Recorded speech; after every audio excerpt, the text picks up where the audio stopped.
All right, so welcome to the deep dive. Today we're going to be diving into What Have You Done, Zoe Bloom? This is a psychological thriller and one that looks like it's really caught your attention. We've got a pretty amazing collection of sources here, reviews, marketing materials, some background on the author, Aga Lacevich. Oh, wow, yeah.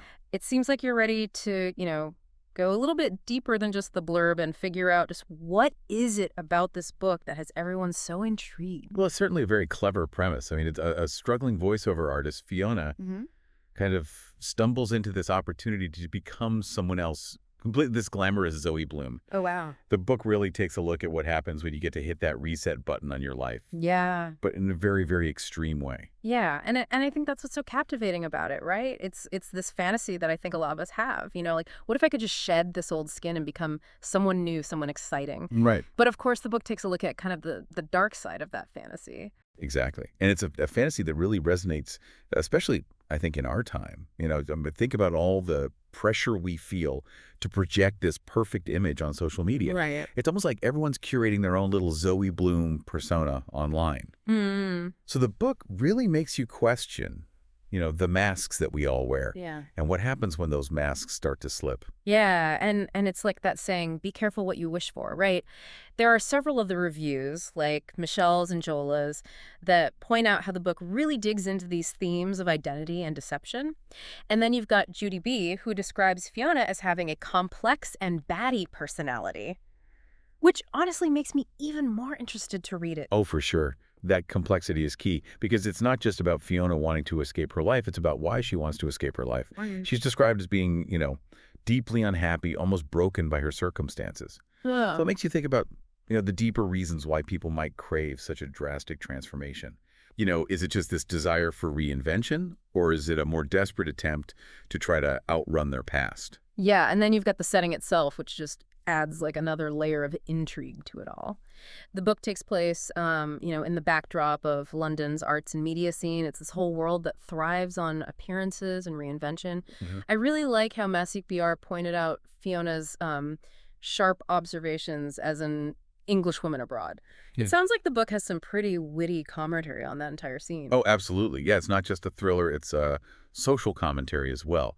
And that London setting, it almost becomes like a character itself. Okay. It represents this fast-paced, image-obsessed world where, ambition and deception often kind of go hand in hand. So it's this fertile ground for Fiona's story to play out. Masik BR also mentioned Fiona traveling to places like Germany, Paris, and the French Riviera. It kind of makes me wonder, are those locations just glamorous backdrops, or do they play like a symbolic role in Fiona's journey? Maybe the glitz of the Riviera like contrasts with her inner turmoil. Oh, that's a great observation. And it links back to something you mentioned earlier, this desire for escape.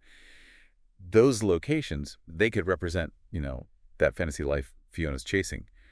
A stark contrast to her own reality. Yeah.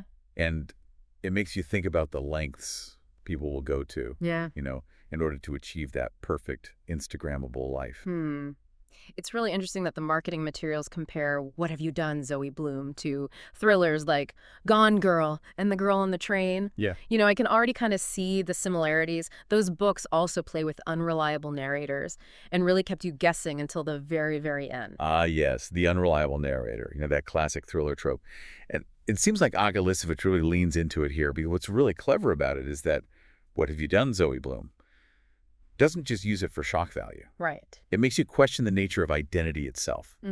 If Fiona's so good at pretending to be someone else, does she even know who she really is anymore? That's a great point. It's not just about the suspense of unraveling some mystery. It's about exploring like the psychological complexities of the character. Right. And speaking of mysteries, several reviewers mentioned all these twists and turns and this final twist that just had them reeling. Yeah. I have to know, like, what are those twists? Well, the twists are definitely a big part of the book's appeal. But what's really fascinating is how those twists seem to be connected to, like, deeper questions about Fiona's past and the choices she's made. Okay. Several reviewers, like Michelle, mentioned being left with, like, further questions after finishing the book. Wow. It's like the ending isn't just a resolution. It's a starting point for deeper reflection. That makes me think about what Michelle said about reading the book in just 12 hours. Wow. People are definitely getting hooked on this story. Oh, yeah. It's the combination of that gripping plot and those, lingering questions that make it so compelling. Readers aren't just entertained. They're like challenged to think about the themes long after they finish the book. Yeah. Seems like Aga Lasevich has created a thriller that stays with you. So before we get too lost in the twists and turns of the plot, let's talk a little bit about the author herself.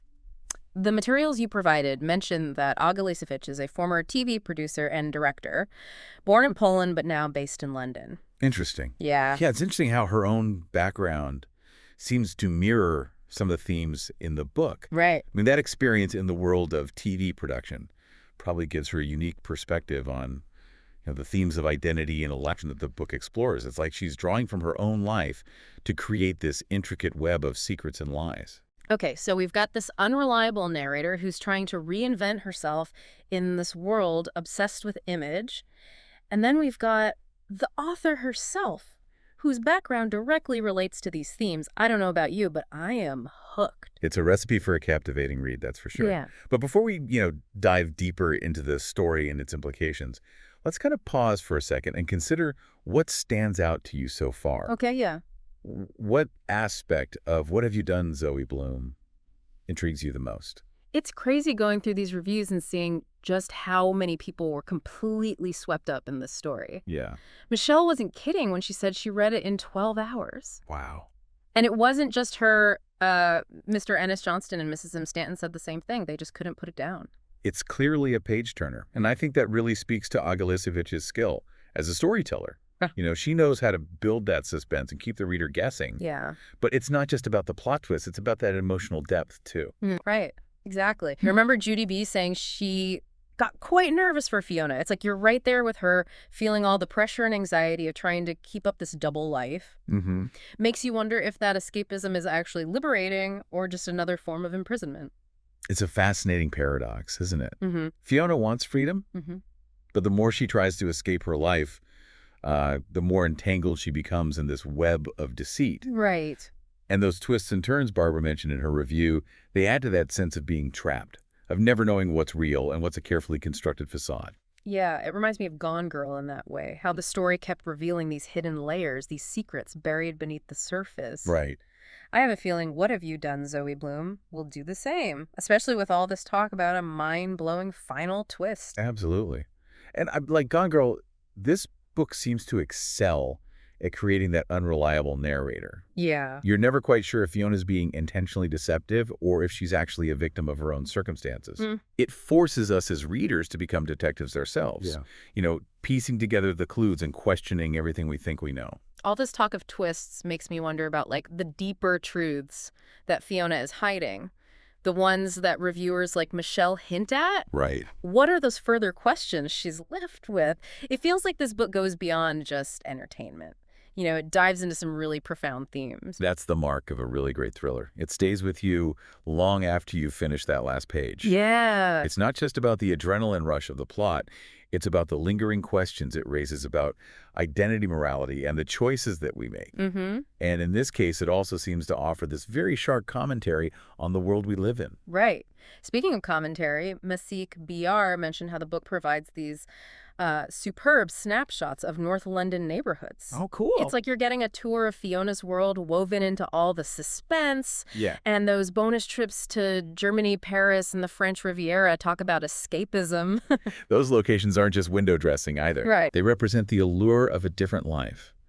A life of glamour and sophistication that contrasts so sharply with Fiona's everyday reality. Right. It's like the book is holding up this mirror to our own desires for escape, our fascination with these picture-perfect lives we see on social media. That's so true. We all crave a little bit of that Zoe Bloom magic sometimes.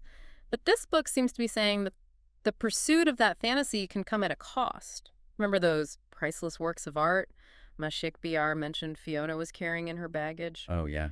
Sounds like there's more to her story than meets the eye. There's definitely more to uncover. Yeah. And, it makes me think about how Aga Lasevich's background as a TV producer might be influencing the story. Right. She's worked in this world where image is everything, where reality can be, manipulated and distorted. Yeah. It wouldn't surprise me if those themes are woven into the very fabric of What Have You Done, Zoe Bloom? It's like she's using her insider knowledge to craft this intricate, multi-layered story that not only entertains, but also makes us question, the illusions we create and the lengths we go to maintain them. Precisely. And that's what elevates this book beyond just a simple thriller. It's a story that speaks to our anxieties, our desires, and our fascination with that darker side of human nature. Yeah. It's about the price of ambition, the allure of reinvention, and the consequences of our choices. It's no wonder people are calling it her best book yet. Yeah. But before we jump into part 3, let's turn back to you. What has stood out to you in our conversation about the book? What are you most eager to find out as we continue our deep dive? It's so interesting how "What Have You Done, Zoe Bloom" just seems to be resonating with so many people. Yeah. Maybe it's because, deep down, we all have that little piece of Fiona in us, that yearning for a fresh start, a chance to kind of rewrite our story. It really taps into a very, very human desire, that's for sure. And Agalezevich doesn't shy away from, exploring all the complexities of that desire. Her previous novels, like Rebound and Exposure, also dealt with, characters facing these difficult choices and grappling with their pasts. It seems like she's drawn to stories about, resilience, about people finding a way to kind of move forward even when they've made mistakes. That makes me think about, Agalezevich's background as a TV producer. Right. It's such a high-pressure world, where image is everything. I wonder if her experiences in that industry have kind of shaped her understanding of, the masks that we wear and how far we'll go to protect them. It's certainly possible. I mean, she's seen firsthand how easily reality can be manipulated, how, stories can be spun to create a certain perception. Right. And that insider knowledge, it just adds this whole other layer of authenticity to her writing. Yeah. It's like she's saying, look, I've been behind the curtain and I know how this game is played. Yeah, and that makes the central question of the book, "What have you done, Zoe Bloom?" even more intriguing. Right. It's not just a question for the character, it's a question for all of us. It's like this challenge to examine our own choices, our own desires, and the consequences of, going after a life that's not really our own. It's a question that stays with you long after you finish the book, because it's not just about Fiona and her deception. It's about the masks that I think we all wear to some extent. Yeah. It's about the stories we tell ourselves and the stories we tell the world. Right. And it makes you wonder, at what point does reinvention become like a betrayal of our true selves? So as you're getting ready to start your journey with "What have you done, Zoe Bloom?", keep that question in mind. Let yourself get swept up in the suspense. Enjoy the twists and turns. But just take a moment to really reflect on what it all means. Yeah. Think about the choices that Fiona makes and how those choices kind of mirror the choices that we all face in our own lives. And as you're reading, just ask yourself, if you had the opportunity to step into someone else's life, even for a little while, would you? Wow. And what price would you be willing to pay for that transformation? Because sometimes the most captivating mysteries are the ones that we find within ourselves. That's a great point. And that brings us to the end of our deep dive into "What Have You Done, Zoe Bloom?"